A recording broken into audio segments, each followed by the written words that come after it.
Good afternoon, everybody. It's just gone 12 o'clock noon. This is Bernard Savage at size 10.5 boots, and we're here to look at presentation skills, how to engage an audience and deliver presentations with impact. Okay, well, firstly, hello to you all. We've got people across the UK from as far afield as Newcastle in the northeast down to Bristol in the southwest, people in London, Leeds, Birmingham, and the webinar has been delivered to you from Nottingham. And I don't know what the weather's like where you are, but in Nottingham it's pretty grey, a bit miserable, but it's not raining yet. Okay, I wonder where any of these situations apply to you. It may be that you're delivering presentations at the moment, but perhaps not getting the outcome from those presentations that you'd like. It may be that nerves are getting in the way and actually having an impact. It may be that you just avoid presentations altogether because you don't feel comfortable in a group situation, or it may be simply that you're looking to pick up some new tips and techniques to help you wow your next audience. Whichever of those situations apply to you, you'll get something from the webinar in the next 75 to 90 minutes or so. In terms of clear objectives, really using a size 10.5 boots success model here, which starts off with confidence, because frankly the confidence underpins everything in the course of any presentation. We'll then look at focus, and I will share with you some secrets that effective presenters use to help them. And thirdly, we'll look at action, because if you get this right, being a good presenter will help you win business, and at the end of the day that's really why we're all here. It's interesting, there's a book you may have come across. If you haven't, I would recommend you read it. It's called And Death Came Third, written by a friend and a colleague, business associate of mine called Andy Lapata. And the point there is that public speaking is held with such fear and trepidation that actually in a poll it came it came ahead of death. Death came third in terms of personal fears that people have. Just in terms of housekeeping stuff, you will have the facility to ask questions during the course of this webinar, and you'll notice on the right-hand side of the screen there is a vertical block there, and if you go to the bottom of that block, there is, I think it's penultimate option, says questions. Anything occurs to you during the course of this webinar, either in terms of you having technical issues or you've got specific practical questions that you'd like answering, then please do use that facility. And what we'll do is a little bit later on we'll have a coffee break, which will give me the opportunity to pull those questions together and give you the opportunity to put the kettle on. Okay, let's crack on then. The first thing to say is it's very important to look at the context. The reason that presentation skills is so important is that this should really be forming part of your personal or your firm's marketing strategy. At size 10.5 boots, that's my business, we call it an intelligent marketing strategy. And let me explain to you the chart that you see in front of you now. Okay, over here on the left-hand side you see a block, and this represents the revenue that your department or your practice, that your business needs to deliver. And that block is divided into two. It's divided into fees that are already secured, i.e. business that's coming in through the door, but it also shows you at the top half here, it shows some unsecured business. That's the gap. And really the idea is to come up with intelligent marketing strategies that can help plug that gap. And in our view at 10.5, we believe that speaking should be a key component of that lead generation. It should be, if used effectively, generating you face time, i.e. coffee time with people, having conversations, and those conversations, as you can see from the right-hand side, should be filtering down to generate you pitches and ultimately money. And really what we're saying is that by focusing on intelligent marketing, generating leads in this bar here, that is your way of generating business. Focus on the leads. And frankly, in terms of return on investment, public speaking done well will be the best generator of leads. Okay. Presentation skills is going to mean different things to different people dialing in this afternoon. For some of you, it may be something that is of particular significance if you're delivering in-house seminars. For others, it may be something that you do at networking events, or maybe it's just a concern when you're presenting to clients, or maybe just internal meetings. Could be many things, different scenarios, but the principles that I'm going to share with you have applicability across those scenarios.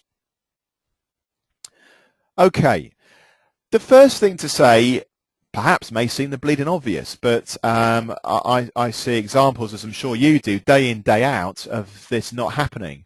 And yeah, the number one rule with presenting is you need to prepare.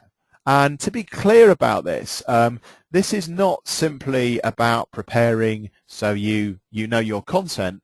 This is about preparing so that you have the right mindset, you have the confidence to engage your audience, and that confidence actually will be the thing that your audience sees, experiences, and ultimately buys off you. If you come across as confident, if you come across as authoritative, then whatever message you're delivering is more likely to be accepted by your audience. And the key thing with preparation is that it actually gives you that personal boost. It gives you that confidence so that you just simply project yourself better. Second deadly sin, as I'm calling it, is starting with slide production. Perhaps you can imagine a situation in the past where an opportunity has come up for you to present, and the day has suddenly appeared in your diary, and you suddenly scratch your head and think, oh dear, I've got to produce some slides for tomorrow. And the temptation perhaps, or your default mode, may be to go straight to producing those slides. And really that's where a lot of people get it wrong, when what they should in fact be doing is not going to slide production, but spending that initial time looking at planning. And I will share with you what that planning looks like in more detail shortly. But success is about not starting with the production of slides. Third most common mistake that I see regards presenters focusing too much on technical information. Now, there's a couple of issues here. First thing is that it doesn't matter whether you are presenting to an academic audience, as will certainly be the case with many of you that are dialing in, or whether you are presenting to a young, immature audience who don't have the technical information. People are human beings, and for that reason they have low concentration thresholds. Depending on what data you believe, the average concentration threshold is something between 20 to 30 minutes, and perhaps it won't surprise you to learn that men's concentration threshold is even lower than women's. So there we go. And because of all of that, you really need to make it easy for people, easy for your audience to follow you throughout your presentation. And by not focusing so much on technical information, it's much easier to do that. And again, we'll look at what that looks like a little bit later. Building on that point, point 4 is about not talking in legalese. It's about translating whatever you've got to deliver in a fashion that anybody could understand. Now, there will be people who have dialed in now saying, yes, Bernard, I hear what you say, but you've got to understand my audience has expectations of a high level of technical information. Well, yes, for sure, that may be the case, but research has proven beyond any doubt whatsoever that however academic, however learned your audience is, people have great difficulty in assimilating information within the context of a presentation and actually retain very little information. So what you've got to do is focus on the production and delivery that stacks the odds in your favor so that people do actually retain information. And quite simply, if you talk in legalese, you talk in highly technical information, people will not retain that information. I'm sure you're familiar with the concept of death by PowerPoint. Now, I've got to say, I feel a little bit sorry for PowerPoint, because there is nothing wrong with PowerPoint at all. The issue is that too often people do not use PowerPoint correctly. Used correctly, PowerPoint can be a very powerful tool indeed and can help you to communicate your message with real impact. The issue is all about how you actually use PowerPoint, and I will show you how to use it properly. Point 6. One of the common questions or challenges I get is people worrying about timekeeping. People worrying about, I've got a 30-minute slot, but actually I think I've only got 20 minutes of material here.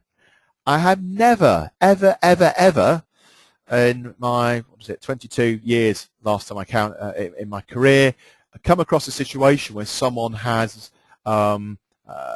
objected because a presentation or a meeting has taken up less time than it was billed. So you have an hour and a half in your diaries, I would hope, for the webinar this afternoon. We may well finish after 75 minutes, and I will be astounded if somebody comes back and says, well, I was rather hoping it would last 90 minutes. It's about outcomes. So please, please, please do manage your time well, and don't worry about all the things that you wanted to say but forgot. People won't know the things that you forgot. What they will know is what you've actually told them. So good timekeeping is imperative. Is it just me, or is it the case that, frankly, many of these presentations are just dull? Perhaps it's me, perhaps I've been unlucky, but if I think about conferences, events, and seminars I've been to over the years, the ones that I remember, the ones that stick in my mind, the ones that actually motivated me to do something, had one thing in common. They weren't dull, they weren't boring. No one is expecting you, when you present, to be a comic, to be a comedian. No one is expecting you to be there making wise cracks, but they are expected to be engaged. So whatever you do, please, please, please, just don't be boring. Okay, what I want to do in terms of giving you some practical help is to really look at presentation skills in 3 parts. All of them are important. First one is planning, i.e. how do you actually prepare for your presentation. Secondly is production, the actual development of slides or the development of a document. And thirdly, the delivery itself. And each of these stages are equally important. I've said to you already that too often people focus on the production element, and that's a big mistake. You should be giving significant amount of time with regards to your planning and significant consideration of the delivery itself. Okay, let's start with planning then. Planning itself can be divided into 4 parts. What are your objectives? Who's your audience? What are those audiences' needs and expectations? And how are you going to communicate that message? We've mentioned PowerPoint. PowerPoint is not the only medium you can use. You may well that you decide to use an alternative. And we'll look at what some of those alternatives are. Let's start off then and look at your objectives. What I would say about objectives is, the question you've got to ask yourself is, what is it you're trying to achieve? What does success look like? And frankly, I see too many presentations where that exercise simply has not happened. People have not given enough consideration to what it is they're trying to achieve. What is that bigger picture? How will you measure that success? You should be setting some key performance indicators. What might they be? Might be how many people contact you after a presentation? How many business cards do you collect? How many sales inquiries do you get? How many instructions do you get? It may be that you use a feedback mechanism and actually look at success in that way. Okay, very important in the planning stage to look at the profile of your audience. Who are they? What are their needs? What information, what level of knowledge are they coming into that presentation with? Because that's going to have a huge bearing on how you should go about constructing your story. How many people are you presenting to? If you've got an audience of several hundred people, you might take a different approach to if there's just half a dozen people. How well does the audience know you? One of the conundrums that I had in preparing for today was to consider the audience's knowledge of size 10.5 boots. The decision I took based upon looking at the profile of people that were going to dial in was that there'd be some level of awareness of size 10.5 boots, and for that reason I've invested very little of your time in explaining more about 10.5 boots. For those of you who don't know who we are and what we do, we are a business consultancy that works with professional service firms and professional service firms exclusively. Okay. In terms of your audience needs and expectations, the key thing really is to understand where those gaps are, where their knowledge gaps are, and where your presentation fits in. You've got to consider how you like it to be received. If there's a high level of awareness of who you are, then there's less of a need to sell your credentials. And where I see a lot of mistakes getting made is that somebody stands up in front of an audience and goes into an unnecessary level of detail in terms of establishing their credentials. Now, establish some credentials is certainly of some value, but how much do you need to do? And just a little practical tip, you'll notice from these slides already that the size 10.5 boots logo, you've only seen it once. You would have seen it on the opening slide, and you will see it again on the closing slide.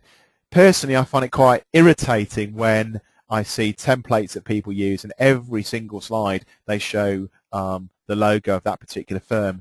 People know who you are once you're up there. Is it really necessary to repeat that message time after time after time?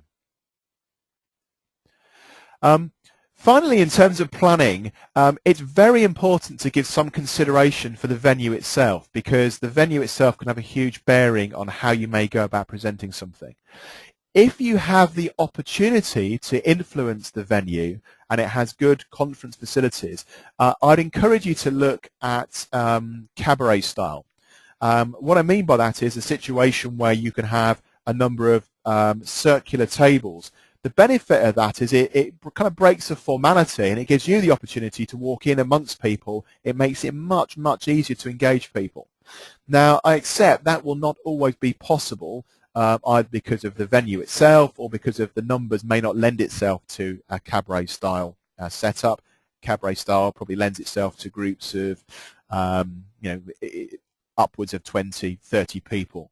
But you should have some level of familiarity, and what I would say is that if you are making a presentation perhaps overseas or a different city outside of your location, it really does pay to visit that location the night before, the day before, to get a feeling for the environment. What are the amenities like, and anything you can do that's going to familiarize yourself with that environment will give you more confidence.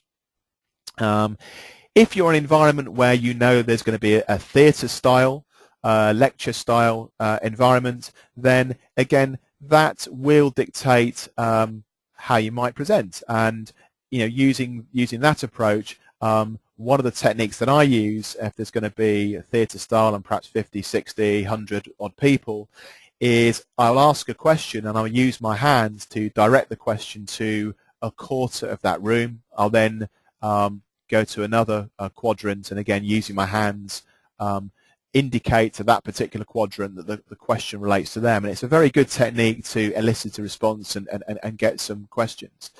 It will also help you to really get your head around whether PowerPoint is the best tool. It does seem to be the case that people revert to PowerPoint almost by default. As I said before, there is nothing wrong with PowerPoint, but consider the alternatives. What might those alternatives be? Well, it may be you're comfortable not using any notes at all or any backdrop, and just going with the flow. It may be that you use some props. If you're in intellectual property. One of the common techniques is to use two products to demonstrate the concept of passing off. Using props can certainly work quite well. You've just got to consider whether people at the back of the room are going to be able to see those props. And again, in your planning, how much time have you got? If you've got a presentation that is going to last, over 40 minutes, over an hour and a half, 2 hours, you really want to be thinking very seriously about mixing it up a bit, using different media to keep the audience engaged. Another common question I often get with regards to planning is people are preparing a presentation to deliver an in-house seminar, but are then surprised or disappointed when they don't actually get enough bums on seats. So I thought it just might be helpful to provide a few practical suggestions in terms of things that you can do to stack the odds in your favour at least, so that you do get a big turnout for those seminars, for those workshops that you may use as part of your firm's marketing. So I'm not going to read them all out. You can see some ideas in front of you there. I'm just going to pick up on one thing, and it's this idea here about grabbing people's attention. I'm sure the situation is no different from you. You get bombarded with sales messages, emails, letters, text messages, phone calls, etc., etc. And really, the things that get noticed are things that actually grab your attention. It's about doing something perhaps a little bit out of the ordinary.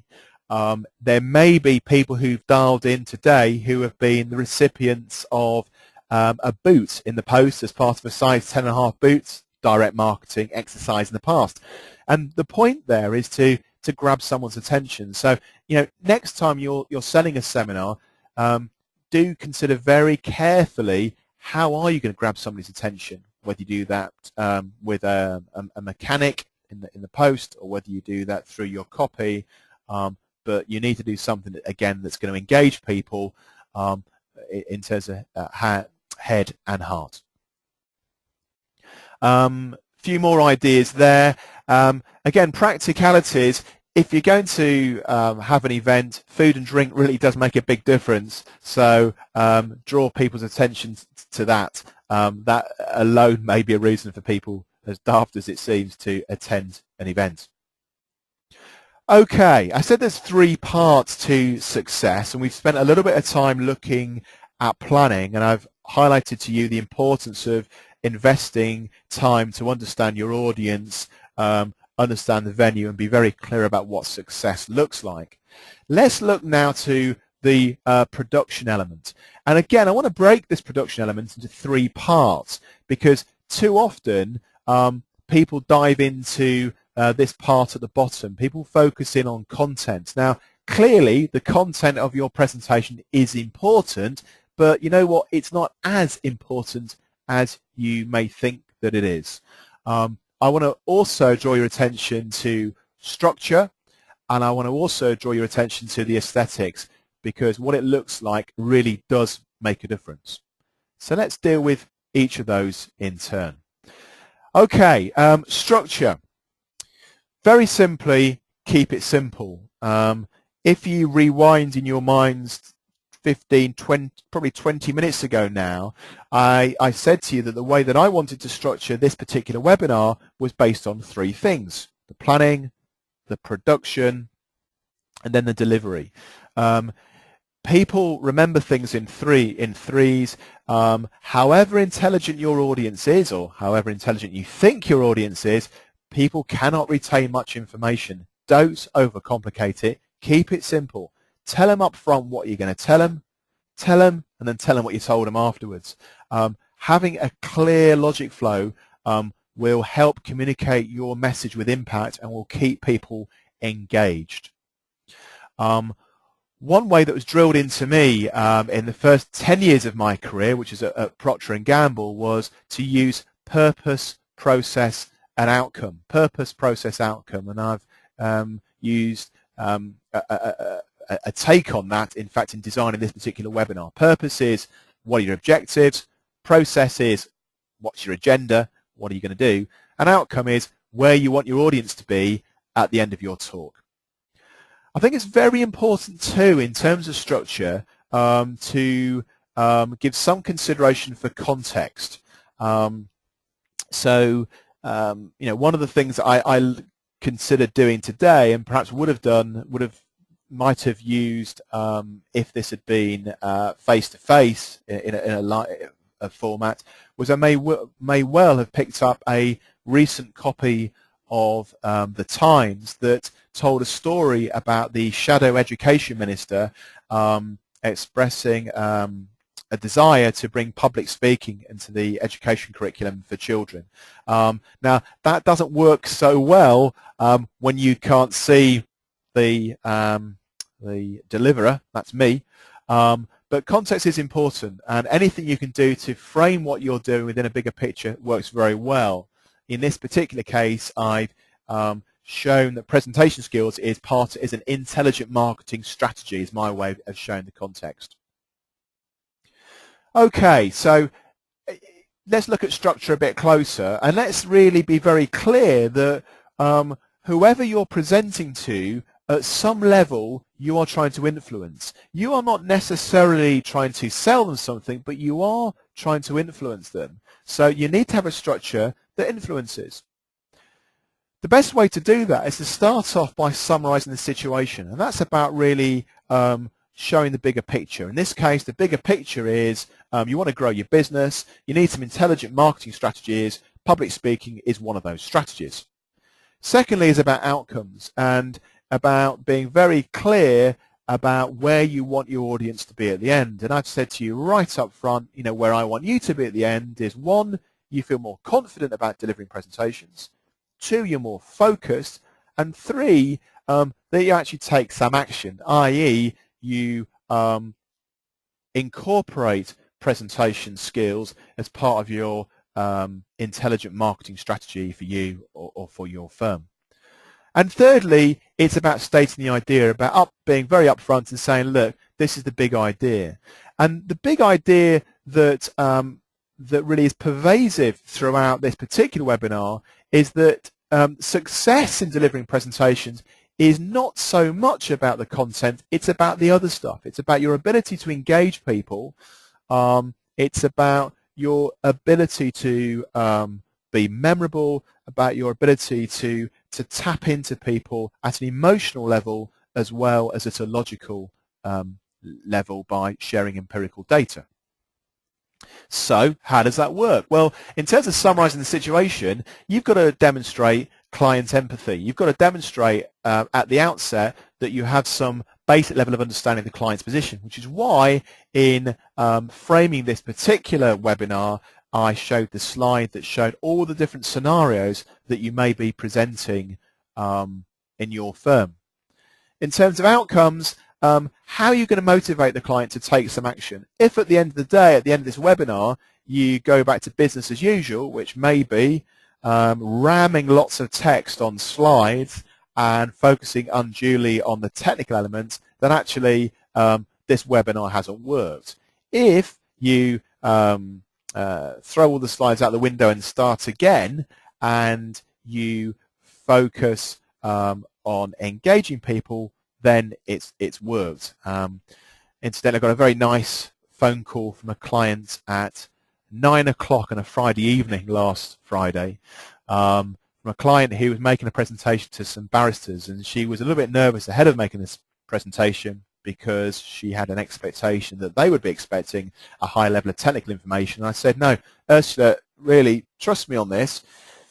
Bin those slides with lots of text, show some pictures, tell some stories that are, for sure, they've got to be relevant, they've got to be congruent with with what the barristers are expecting, but that's going to work for you much better because it's going to be engaging, and you won't have the death by PowerPoint scenario. And the reason for the phone call was to say, thank you, Bernard, it worked. So I'm really encouraging you to be bold and take a risk here and do things a little bit differently. Use pictures, don't use words. Tell stories rather than lots of legal stuff. Make it interesting. And the idea, well, the idea is, recommend a solution, prove you can do it. And, one way that will help you when you're selling and you're producing some slides is to make sure that within that slide pack you give some consideration to case studies or client testimonial, because case studies really work extremely well when you're trying to sell an idea. Okay, with regards to aesthetics, I want to be very clear about this. I'm not talking simply about making things look pretty. I want you to really to understand and really value design. Design does matter. Design is about being able to communicate your message with impact. So, for example, it's about making each word, each chart, each diagram, each bullet point has to count. It has to earn its right to be on that slide, and things should look like they've been done professionally. And unfortunately, what I see very often is presentations where are pretty strong on content, but the person that's pulled the presentation together has no understanding of graphic design and has really let themselves down and actually diluted the impact of their messages by not understanding sufficiently well how design works. At its most simple level, just use big fonts. Too often the fonts that I see are not big enough, and too often there are typos, which makes me very nervous because there's probably one intentional typo in this presentation. Okay, so how do we avoid death by PowerPoint? I think, some things to bear in mind is really to go back to some basic principles of learning. And basic principles of learning tell us that people learn in bite-sized chunks, that some people are highly oral, some people are very numerical, some people are abstract, some people are tactile. And for all of those reasons, in the way that you construct your presentation, you've got to bear that in mind and really mix it up a little bit. What you will have seen already in this webinar is a mixture of images with words, with some abstract ideas, with some very concrete ideas. Not everybody reads the world in the way that you read it. And again, that's another big mistake that people make. People assume that everybody else interprets the world in their way. So however you communicate your message, make it big, make it bold, make it clear, and make it simple, and just make it interesting. Okay. The power of three, again. 3 messages, 3 stories, 3 things to leave with people. People can remember 3s. If you start ramming 27 different ideas at people, they simply will not remember them. And remember that it's only convention that says when you're producing slides that the handout has to be the same as what you have delivered from. No, it doesn't. Keep it simple. Use slides that have impact, that are engaging, and if there is a burning need to convey lots of deep technical information, you can provide that separately after the seminar, after the workshop, after the presentation, as a Word document. And frankly, for me, that's how it works best. You keep it simple, perhaps using images, using stories, using pictures, using slides, perhaps by PowerPoint, but you support that perhaps with a Word document that's got maybe a lot of technical information. It may be its legal precedent. But there's absolutely no reason why the slides that you produce should be necessarily the same as the handout. That is only convention, and in fact often it doesn't work particularly well. Okay, here's what I want to do. We are nearly halfway through, a little bit under. I've raised quite a number of issues with regards to planning and production. After the coffee break, we are going to move on and look at the delivery itself. But I think it would be appropriate now just to take stock and for you to use the facility to ask questions on the right-hand side. So anything that that requires more clarity regarding the planning and production elements, please do fire those questions to me now. And equally, anything specifically around the delivery that we're going to be looking at in a few minutes' time, ask those questions now also, and if it's not covered in the slides that follow, it gives me a little bit of time to pull something together. So I make it 12:35 now. We will return at 12:45 sharp. That gives you about 9 minutes to ask questions, go and have a coffee break, go and get a sandwich, and then we will be with you then. So be back with you shortly. Thank you.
Hello, welcome back. Bernard Savage at Size 10.5 Boots with part 2.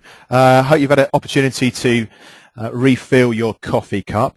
Thank you very much for both questions and also some personal perspectives. Let's deal with the simple questions first, and then we'll deal with the more tricky ones. First one was a very good question. How much time should I allow per slide? The simple answer to that, a good rule of thumb, is 2 minutes per slide. Now, that's not to say that every slide takes 2 minutes. You've seen already this afternoon or this morning, depending on where you are. I believe we've got some people, actually it'll be the evening, who are dialing in from Shanghai. Some slides take a few seconds, some take a lot longer, but in terms of production, if you've got a 30-minute slot, then you really should be looking at about 15 slides or so.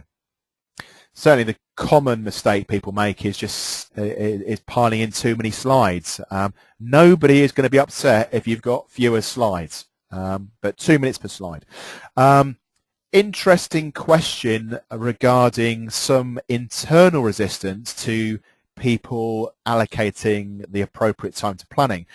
There's no easy answer to this one, but it's very simple in that you get out of things what you put in, and I'm not going to embarrass anybody, clearly, but I get to see an awful lot of presentations by often very senior professionals, senior barristers, lawyers, patent attorneys, accountants, and frankly, they're not very good.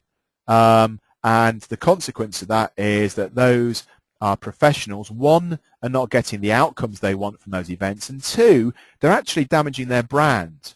And I did see a case recently of, again, a very well-known name who I had high expectations in terms of skill as a presenter, and was quite disappointed.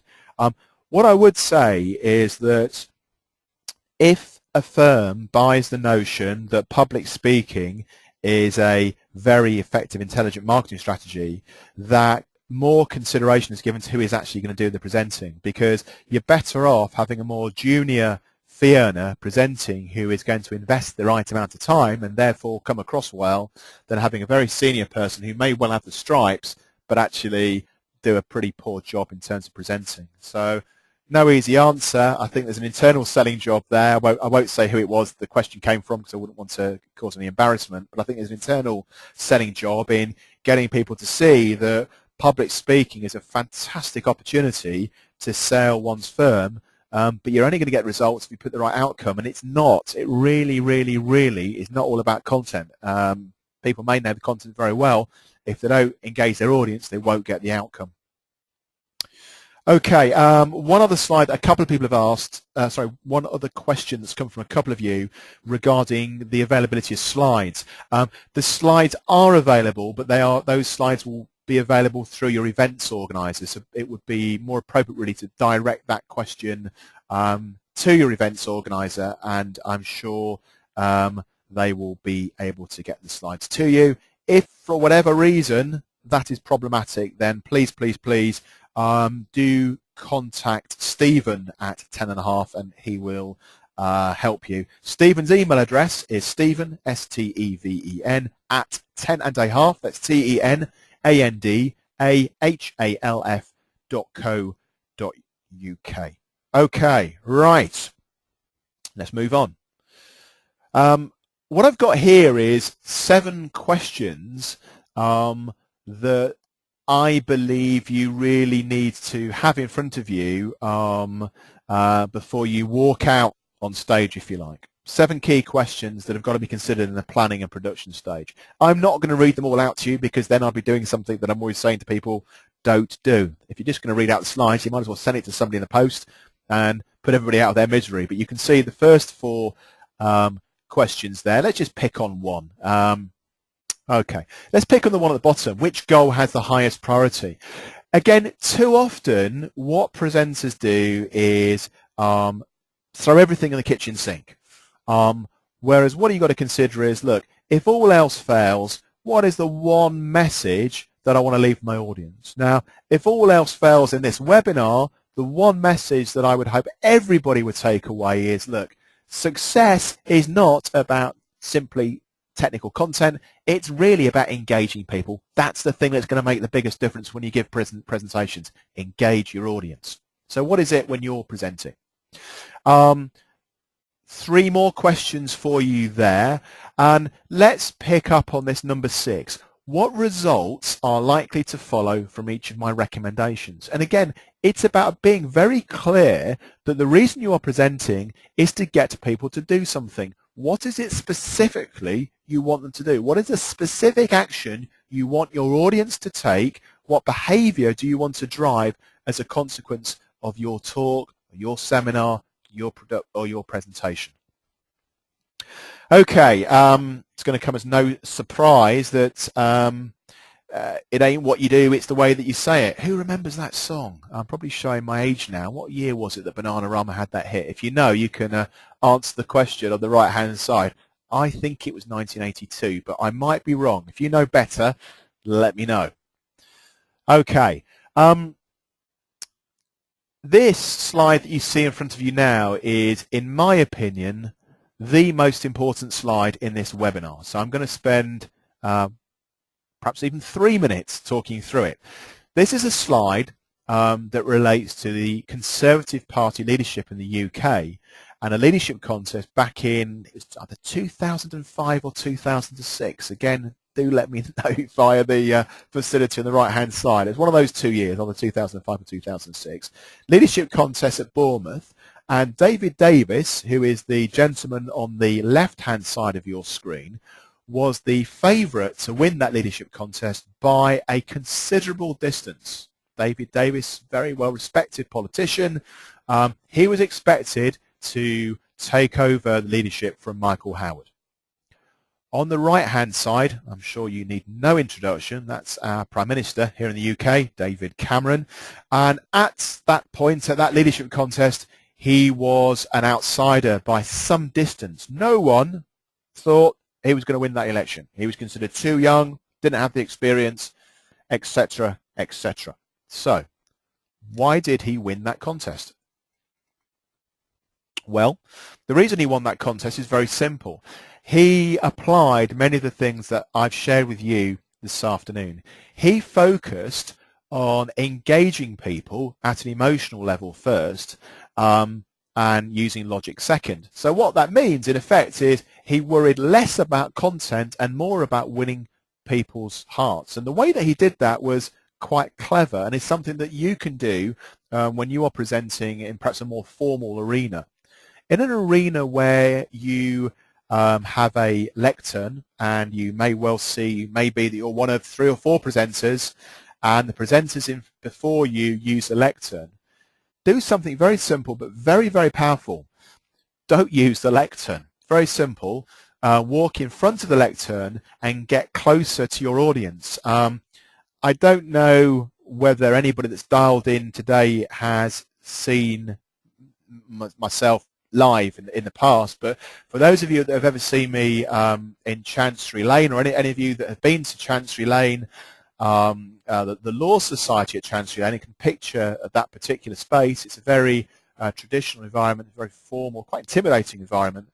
And in one particular case, I actually, not only did I not use the lectern, I jumped off the stage. Now, perhaps that was a rock and roll in me, and that may be a step too far for one or two of you. But use the David Cameron approach. People are influenced by emotion first. If you've ever interviewed anybody, you will know how it really works. Because how it really works is when someone walks in, you're making a judgment about them in the first 30 seconds around, could I work with them? Would they fit in around here? Do I like him or do I like her? How you present ideas is as important as what you actually say. I don't care who your audience is, whether they are highly academic or whether it is startup businesses that you're trying to influence. Quite simply, if people don't like you, people can't relate to you, if they perceive there isn't that empathy there and you are unable to engage them, they will not do as you say. That was a mistake that David Davis made. Now, it may be that there was a higher degree of content. It may be that actually David Davis's talk was a better talk even than David Cameron's. That's hard to believe, isn't it? But David Cameron got the outcome. The outcome was that he won that leadership contest and he's now Prime Minister in the UK, simply because he recognised that people are influenced by emotion first, logic second. Now, I get challenged on this slide quite regularly by lawyers, by patent attorneys, by accountants who say to me, I hear what you say, Bernard, but. I hear what you say, Bernard, but. I hear what you say, Bernard, but. There's no buts. It's very, very simple. If you, excuse me, I'm getting emotional. If you stick with this principle, you have a higher probability of achieving the outcome that you want, which is influencing people at some degree, whether it's to get an instruction or to sell a particular idea. But it's the most powerful point in this webinar. So please, please, please take it on board. Okay, I will calm down. I will take a sip of my tea and I will relax. You might remember I mentioned earlier on the issue with concentration, and what I'm showing you here is a chart that shows you the marked difference over time in terms of the attentiveness of your audience. Now let me explain how this works. The first 2 minutes, your audience you've got their rapt attention, which is why it's really, really important that you start off confidently. You start off strongly. If you start off, you're struggling in your first few words, you've lost people and you will not get them back, which is why it's really important to give a lot of consideration to what is your opening gambit. How are you going to tee things up? How are you going to walk on stage, walk into that room looking confident, feeling good? Because you want to instill that confidence in your audience to listen to you, because I tell you something, it's bloody difficult, frankly, to get people to stay tuned in beyond, well, it's difficult within 20 minutes. After 40 minutes or so, it becomes extremely difficult, which is why you can see how the curve slopes off. It gets harder and harder. What I would say is that when you get to the end of your presentation, you have the opportunity there to, you have the people are much more engaged at that point. They know that you're coming to the end of that presentation. So in the same way as I said, start strong, you need to finish strong. If you were cynical, you could say it doesn't matter much what you say in between because people won't be listening. That's a very cynical approach. Of course it matters, but it doesn't matter as much. It matters that you very much that you start strongly and that you finish strongly. Okay, so I mentioned first impressions. Let's spend a couple of minutes elaborating. First impressions make a huge difference. And again, when you're in a presentation situation, there are certain things you cannot control. You cannot control your audience to the extent that they will ask or not ask certain questions. You can't always control who's going to be there. You can't control a particular prejudice that somebody may have. But there are things that you can do. So giving a little bit more consideration to how you come across in those first few seconds when people make those judgment calls can stack the odds in your favor.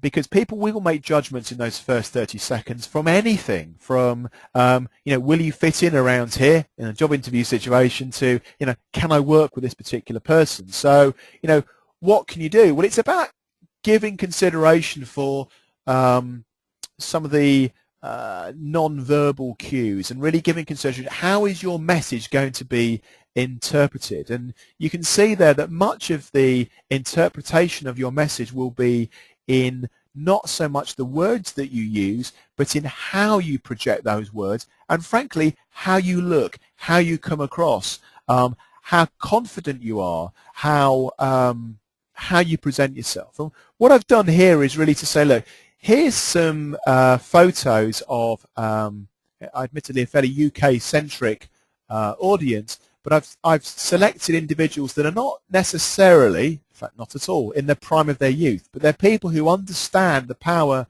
of dress to influence their audience. And the thing about dress is you don't actually need to have designer suits or to spend a fortune. I was going to say fortune getting your hair cut. Anybody that would know me would know that that wouldn't be necessary, as there isn't much hair there at all. In fact, there isn't any hair really. So let's move on quickly. You don't need to spend a fortune. This may amuse you, but some years ago, I was actually asked to take a client shopping because this particular client wasn't perceived to be the best dressed individual. So I was given a budget of £500 and said, right, get this individual a couple of suits and some shirts and ties. And even with a budget of £500, you can get somebody kitted out in a couple of suits, some shirts and ties by visiting a place such as TM Lewin. You don't have to spend a fortune, but you do need to look smart. It's all about projecting yourself well. It's about making yourself look even more attractive than you are. And everybody, every single person that's dialed in today can be even more attractive than they are at the moment if they try hard enough without spending a fortune. Okay. The other thing to consider is it's not just about clothes, it's about your gait, your demeanour, your mannerisms. It can be as simple as, are you giving people eye contact?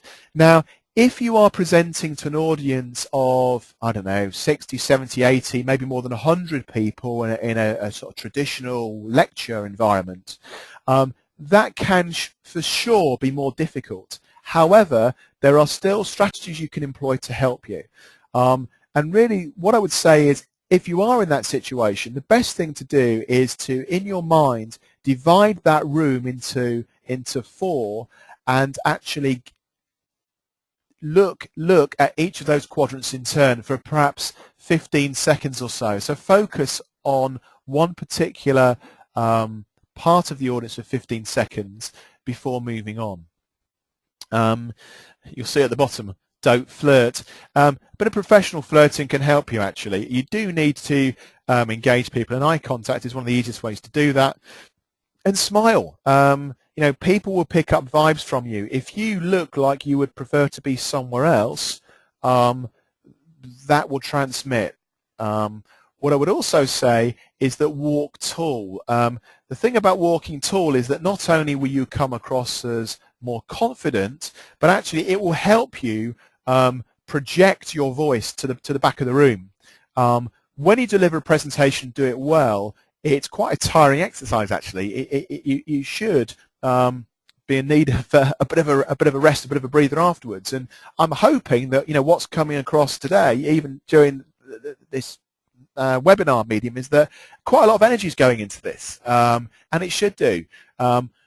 People will pick up that enthusiasm, they'll pick up that energy, and it will enhance your message. It will amplify your message. So posture, gesture, eye contact, all important stuff. Some more pictures just to prove the point. Just one point about hands and how you use hands. Now, I don't want to be too prescriptive about this. If you think about politicians, and I'm thinking now about Tony Blair would be a good example. Tony Blair is somebody who uses his hands to quite good effect to help amplify his message. He's quite expressive in how he communicates messages. Speaking personally, I like to use my hands. I like to use my hands a lot because I find it helps me get the message out there. But if you are somebody who is less expressive in nature, be true to yourself. Don't worry about it. You know, use your voice projection.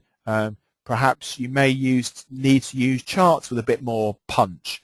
But certainly using your hands can be very powerful, which is another reason why it's important to move away from the lectern, because quite simply, if you're hiding behind a lectern, you're putting up a barrier between you and the audience, and that barrier actually presents a psychological distance as well as a physical distance, and it gets in the way.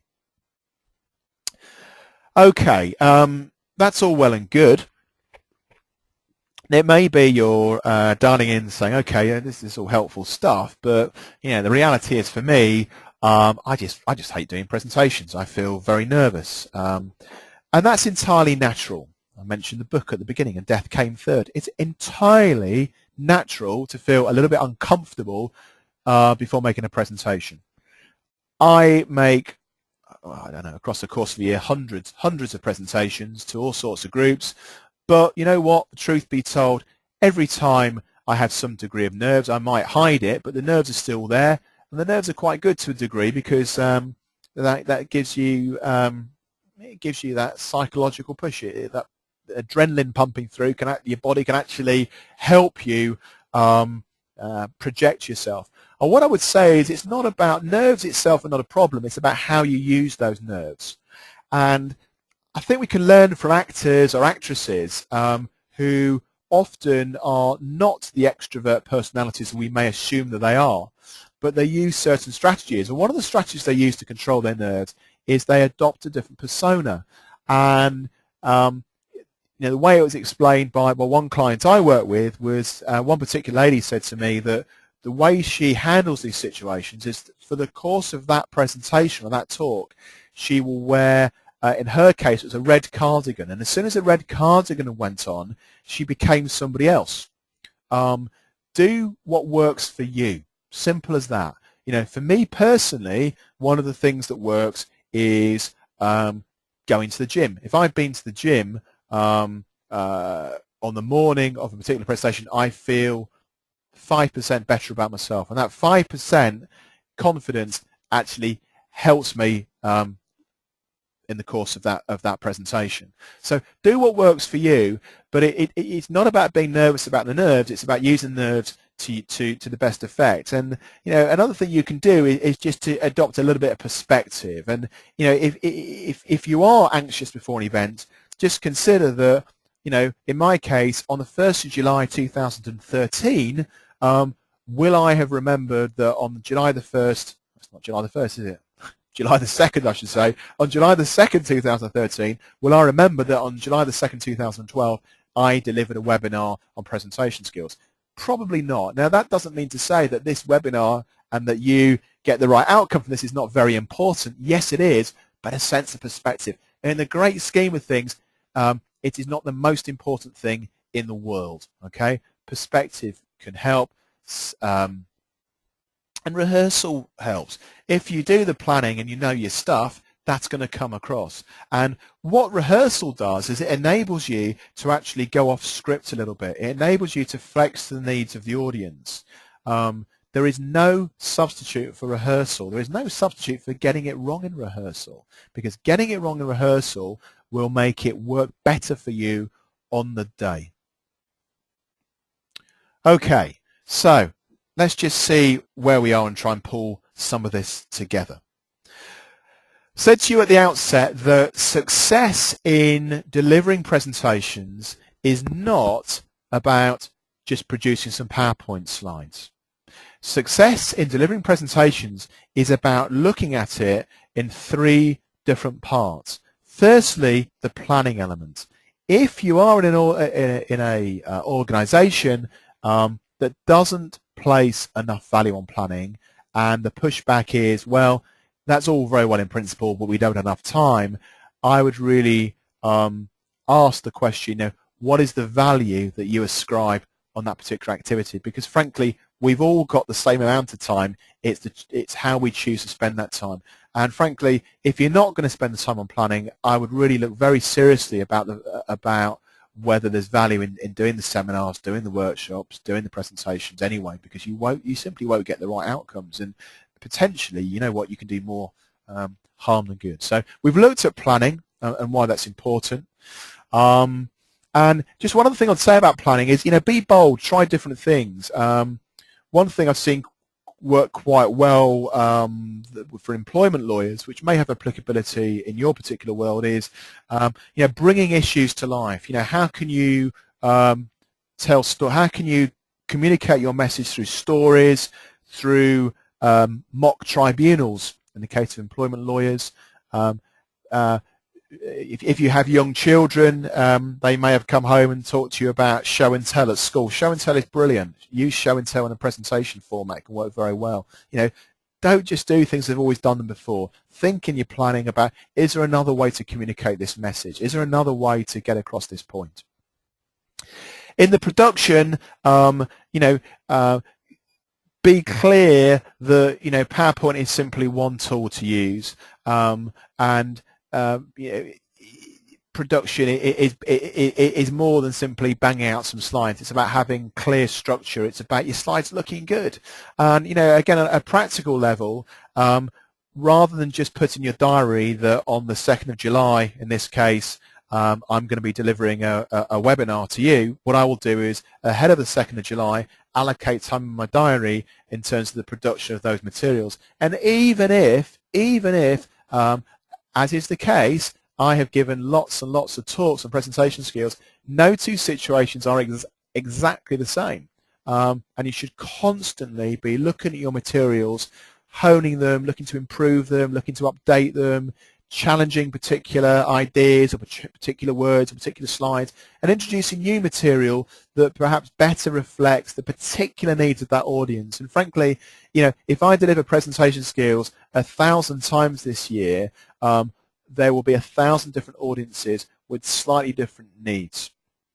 And thirdly, delivery. And really the overriding message here is think about the David Cameron and David's situation. How are you going to engage your audience? Again, in politics, look at the length of tenure of Tony Blair versus Gordon Brown, and I would say, you know, put simply, Tony Blair, whatever your politics are, I think you'd agree was a better presenter than Gordon Brown, and maybe that had something to say with the fact he was in power for, I think it was 17 years. Again, if you know differently, you could let me know. Okay.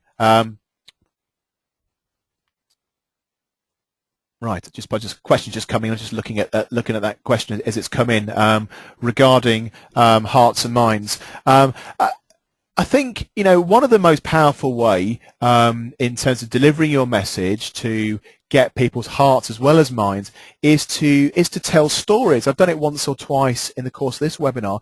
What are your stories? What are your case studies? If you are communicating a point of principle about the law, or you're trying to pitch a particular idea, it's going to be a lot more powerful if you can cite examples and bring those examples to life. Don't make them dull and boring. I see lots of examples of slides with legal precedents, but I see far fewer examples of images. I'll give you one example that springs to mind. We've done some work with a property firm, and this particular firm have got clients that include the Bank of England, the Bulgari Hotel in London, and the Ashmolean Museum.